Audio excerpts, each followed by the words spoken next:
Blackmill games. You know them probably, and you love them sometimes. And nonetheless, 2026 is shaping up to be a pretty huge year for the revival of the World War I series. You know, that series that started in 2014 with, I think it was Verdun, and that was fighting on the Western Front, trench warfare, horrific snipers, gas attacks, your average Friday night. Then we went in 2017 to the Eastern Front in Tannenberg, and then the big visual and mechanical overhaul that was 2022's Isonzo. But we're here again, right on the brink of the next entry.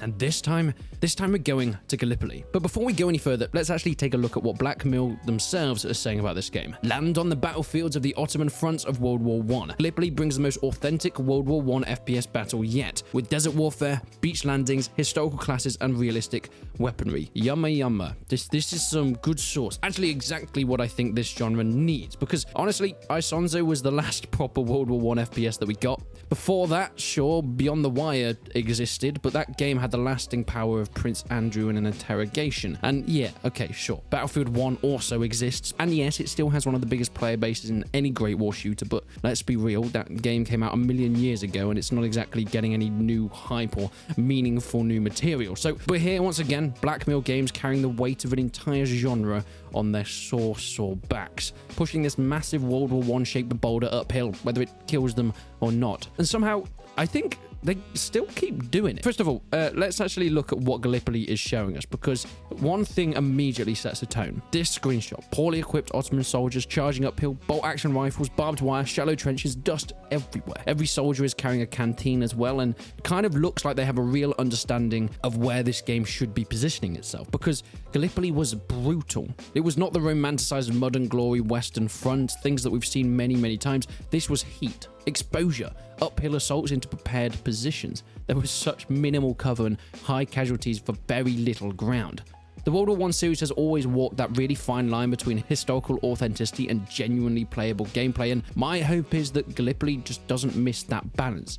The setting alone already does pretty much half the work for them. And then it was the next screenshot that really got to me. This is the one that sold it. Nighttime. Huge troop carrier ships sitting offshore. Lee Enfield rifles, naval forts firing from the cliffs. This is something that we generally haven't properly seen in this series. Sure, Battlefield 1 as a game touched on naval landings, but compared to Battlefield, the World War I series is kind of like, well, comparing realistic oranges to Michael Bay's apples. And Gallipoli seems to be doing something a little bit more grounded. So we know we're getting naval landings. We know that players will be able to start on carriers, and then they'll move lowered into landing boats and push onto the beaches under heavy fire. That alone is a massive shake-up from the normal formula that we've had. And Isonzo, well, had some of these extra additions like rope climbing, grappling, vertical mountain assaults, fighting underground in ice glaciers. These were some genuinely great mechanics, but Gallipoli looks like it's going to take that even further, adding in this naval movement and amphibious assaults into the mix. But no, before you get your hopes up, I highly doubt this will turn into a Battlefield style gunboat zooming around the map.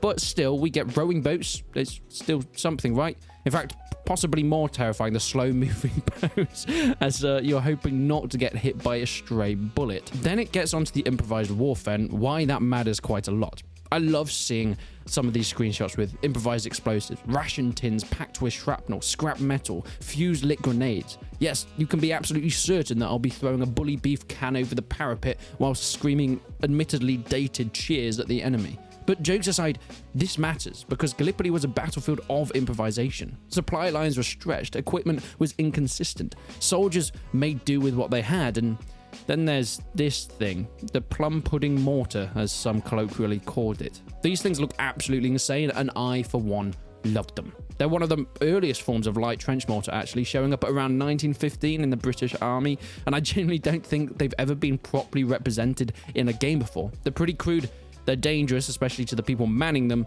and they're perfect for this title. And this alone tells me the devs aren't just reskinning existing mechanics, they're actually leaning into the weird, messy reality of this early World War I warfare. And then it brings us on to the factions. And this is where we get a nice, refreshing change. Faction-wise, we're getting something fairly different. The Ottoman forces will defend with their Mauser rifles, unique uniforms, improvised support weapons. The British forces, specifically the Anzacs, Australians and New Zealanders, attacking from the sea. And honestly, I think this is a pretty good choice. How many games let you play as Anzac troops in a serious, grounded World War I setting? Almost none, as far as I can remember. And on the other side, the Ottoman Empire, a force that shaped much of the modern Middle East, is, well, always always overlooked and reduced to background flavor, but now we're actually going to get to personally play them. I mean, the most I've really spent with the Ottoman Empire is bombarding enemies in Empire Total War, which is satisfying, but it's not exactly that down in the boots, gritty, dirty fighting that we're going to get here. But the game is kind of a risk, and that was kind of the whole premise I wanted to make this video on, but almost a smart risk. Because look, we get it, more World War I fighting, yet this is a very unique setting with interesting visuals. This next entry really isn't a mistake. It's a stupidly risky but incredibly smart move by Blackmill Games, because nobody really does Gallipoli. Almost every World War I game, including the incredibly good ones, always default back to the Western Front.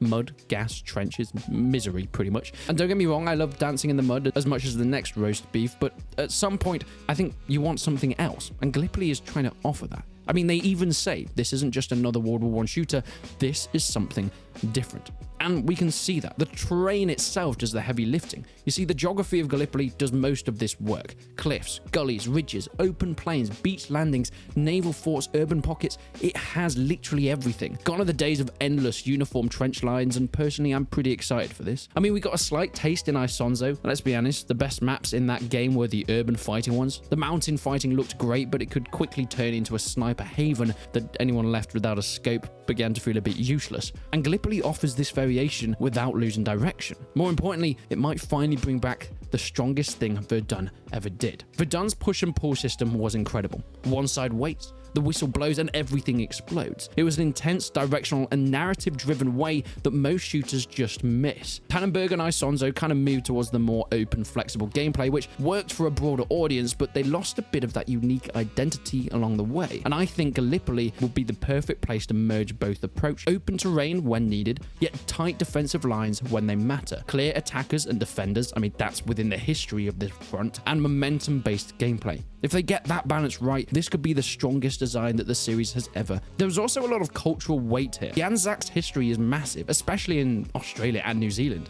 Gallipoli isn't just another battle, it's foundational to a national identity. On the other side, the Ottoman perspective is rarely explored with any depth in games at all, so this isn't just fresh gameplay, this is historical storytelling, and that gives a lot of longevity that I think a lot of titles just never get. So Gallipoli is a risky push, but that's only because it's unfamiliar. Yet on that other side, it is so smart because there was nobody else doing anything like. I mean, admittedly, there is still that argument of all of these World War I games could be part of the same title and just be DLCs or expansions, or maybe even just free updates, but at the end of the day, this is what Blackmill Games do.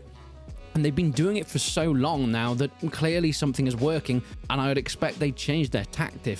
Well, if it wasn't. It doesn't rely on tanks. It doesn't have that power fantasy or spectacle to carry it. This will be smart, teamworked, realistic approaches. One hit, one kill. Snipers, once again, will probably rule the battlefield, but this time fighting in an entirely different terrain where trenches and urban fighting, and of course naval warfare, will make a comeback. It has its own identity which many shooters fail to get, and it forces the gameplay to be about survival, momentum, and tension, not just kill streaks. And if Blackmill get this right, if the fun comes not from winning gunfights but from surviving the push, then Gallipoli could become the most distinctive World War I shooter that we've had in years. And honestly, I'm kind of glad they're taking this risk.